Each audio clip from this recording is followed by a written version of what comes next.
Bamananw ko kuma fɔlen kɔrɔ tɔ ko o ye dalama ye. Aw ɲɛ bɛ ni so dagabana minnu na. Tunga lafiya de ni so dagabana ye ni k'a jɔ an ka tunganage minnu sigilen bɛ jamana kɔ kan ni olu ye danaya ta k'a da tunga lafiya kan. Nin so in kelen-kelenna bɛɛ lajɛlen bɛ jalakɔrɔbugukaw olu de fɛ yen nɔ. E maa min bɛ yen nɔ k'i b'a fɛ ni ka terrain sa tunga lafiya maaw bolo o ka nɔgɔ. Terrain bɛ tunga lafiya maaw bolo Banankɔrɔnikaw fɛ yen nɔ min n'u bɛna kɛ cité hectare 3 o de sanfɛ. Terrain in kelen-kelenna bɛɛ lajɛlen ye titre foncier de ye wa 15/20 o de do. Sɛbɛn wari miliyɔn 4 ani 5000 i bɛ se k'a sara dɔɔni kalo 12 kɔnɔna la i bɛ euro wari 573 ni ka o bɔ walima kalo 18 i b'a sara dɔɔni euro wari 382 i bɛ o bɔ o bɛ bɛn kalo 18 ma a dɔgɔdɔgɔnin saralen kɔfɛ terrain ale bɛ k'i ta ye ne maa min y'a dɔn k'a fɔ ko sɛbɛn wari miliyɔn 4 ani 5000 bɛ i bolo yɔrɔnin kelen i bɛ se ka i ka wari sara terrain ale bɛ k'i ta ye aw maa minnu fana bɛ yen nɔ k'a fɔ aw tɔgɔla terrain bɛ aw bolo terrain ninnu papier ye titre foncier walima permis d'occuper o de do i b'a ta k'a di tunga lafiya maaw ma i n'a fɔ aw ɲɛ bɛ ja minnu na cogo min na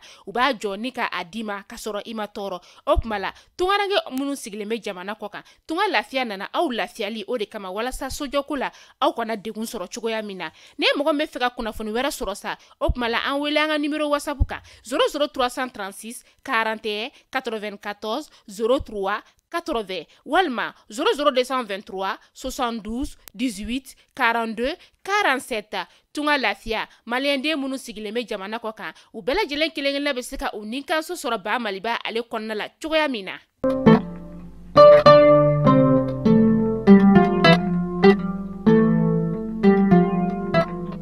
Biye tarata ye juin kalo tile 6 san 2023 an bɛ aw bɛɛ lajɛlen fo dati foli min na aw minnu b'aw sigi ni ka anw ka kunnafoni ka ale lajɛ tɛnɛ fo ka taga se juma ma foli belebeleba an b'o ta ni ka o di aw ma kunnafoni min n'a bɛ ka a makɔnɔ a waati selen ni a y'o bisimila.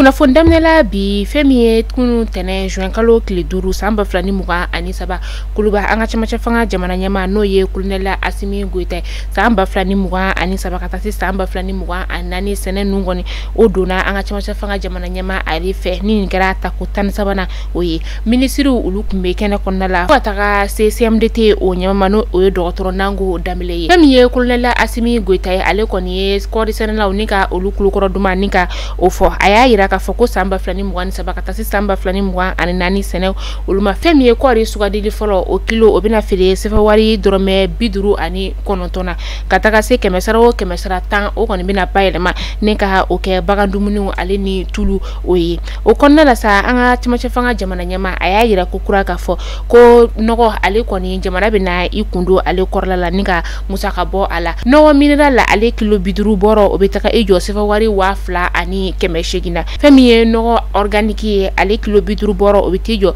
sɛfɛ wari dɔrɔmɛ 600 la a y'a yira fana k'a fɔ ko maa minnu bɛ yen nɔ ni olu ka foro kɔni jenina karɔgɛrɛn dinɛ tigilamaw olu fɛ n'o ye kɔɔri fɔlɔ ye ka taga se ji ye walankatali min kɛ ka tiɲɛni don olu kunna jamana kɔni bɛna i kun don o juru o kɔrɔla la n'o bɛ t'i jɔ fo sɛfɛ wari miliyari 9 o n'a a kun kanfɛ. Kunu tɛnɛ kelen na juin kalo tile 5 san 2023 fɛn min ye BT Kimelu ye o baara fana nun donna an ka ministre min bɛ yen nɔ ni ale ɲɛsinnen bɛ kalanko kuɲɛw ma ni o ye madame Dedewu Usumani ye ale kɔni ye nin baara nun ni ka olu nun don kalanso min kɔnɔna la sa o de ye lycée Mambi Sidibe ye Katikaw olu fɛ yen nɔ a yirala k'a fɔ ko ɲinan kalanko kɔni kɔnɔna la kalanden 413 olu kɔni bɛna nin kimɛni kɛ n'u tilala kalanso 136 o ni ɲɔgɔn cɛ a faralen ɲɔgɔn sabati jɔ 1724 kalanso olu ni ɲɔgɔn cɛ u bɛna lakɔlɔsi karamɔgɔ 3688 olu de ni ɲɔgɔn cɛ. Kɛlɛkɛcɛw olu y'a yira k'a fɔ k'u ye dankari karɔgɛrɛn dinɛ tigilama maa 67 la u ye maa 62 ni ka wele lase olu ma u kɔni ye u ka kɛlɛkɛminɛn caman ni ka olu minɛ u la o dɔ de pistolet kalashnikov u ye o 6 ni ka o minɛ fɛn min ye pistolet mitrailleur 53 u ye o fana ni ka o minɛ u la ka taga se roquette anti-char o 4 u ye o fɛnɛ ka o minɛ fusil 6 u ye o fɛnɛ ni ka o minɛ karɔgɛrɛn dinɛ tigilama olu olu la ni wagati na an be foli kɛ ni ka ɲɛsin an ka fintigilakaw olu ma u y'a yira ko kura tuguni fana ka fɔ ko fɛn min ye sanfɛ pankuru kɔni o ye wili ko 594 ni ka o de kɛ dɛmɛ kɛra 162 tasuma ko ta fanfɛla o la fɛn min ye yala yala fanfɛ o kɛra 305 ni kunnafoni ale dira diripa ma olu fɛ. Siman dilanyɔrɔ usine minnu bɛ an ka jamana o kɔnɔna la n'o ye Jamon Siman Mali ale ye Tankonteri ka taga se Bafulabe ale ni Dio siman dilanyɔrɔ olu ma o baarakɛlaw kɔni bɛ baarabila la u y'a daminɛ kunun tɛnɛ u bɛna tile 5 ni ka o de k'a la baarakɛlaw olu y'a yira k'a fɔ k'u bɛ fɛ u ka baara taabolo yɛlɛma ka don o la n'o de ka dɔ fara u ka sara kan k'ali n'o y'a sɔrɔ a yirala k'a fɔ ko 100 o 100 ko 10 ko kɔni tun bɛna fara u ka sara kan u tun ye baarabila tɛmɛnen min ni ka o kɛ nka cakɛyɔrɔ in yɛrɛ ɲɛma kɔni ale ma baara ni ka o bɔ a sira fɛ o de la u ye baarabila ni ka o boloda o baarabila in yɛrɛ kɔni bɛna to senna fo jumadon su nɛgɛ kaɲa fu o wagati.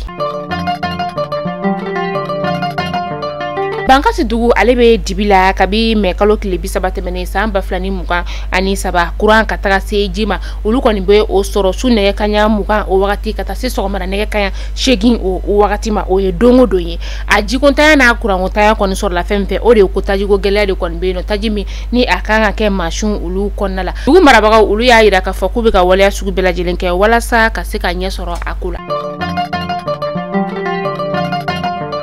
Camion boli degeden dɔ ale de kɔni tora ji la fɛn min ye bolibana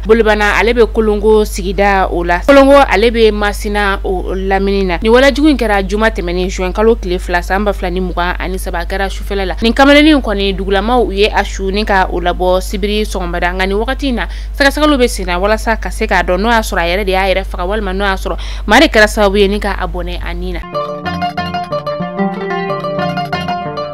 Mali kunnafoni jabaran najabo aw kulo garzɛ kɛra ni kunnafoni damadɔni bi ka da aw kelenkelenla bɛɛ lajɛlen kulo kan tunga lafiya ale ka tɔn ni o ye pari a san 2024 tɔgɔ sɛbɛn olu daminɛna tɔgɔ sɛbɛn o ye 2 ye villa simple ka taga se étage ma ni e man be no be fɛ i tɔgɔ ka sɛbɛn villa simple ale tɔn na sa i be weleli kɛ i tɔgɔ o ka sɛbɛn villa simple ale tɔn na sa kalo i be euro wari 580 ni ka o de sara o bɛɛ lajɛlen faralen ɲɔgɔn o be tali kɛ $26,000 la mɔgɔ me fe to ka sɛbɛn étage fɛnɛ ta la sa o ye 780 euros wari 780 o bɛɛ lajɛlen faralen ɲɔgɔn o be bɛn $46,000 ma ni be fe to ka sɛbɛn a la weleli kɛ 72 18 42 47 terrain tɛ maa minnu fana bolo sa terrain be tunga lafiya ma olu bolo banankɔrɔnikaw olu fe no terrain kelenla bɛɛ lajɛlen titre foncier 15/20 $4,100,000 i be se ka dɔgɔdɔgɔni sara kalo i be wari 573 ni ka o bɔ o be bɛn kalo 12 ma walima no mandi kalo 18 fana be i be euro wari 382 ni ka o bɔ o be bɛn kalo 18 ma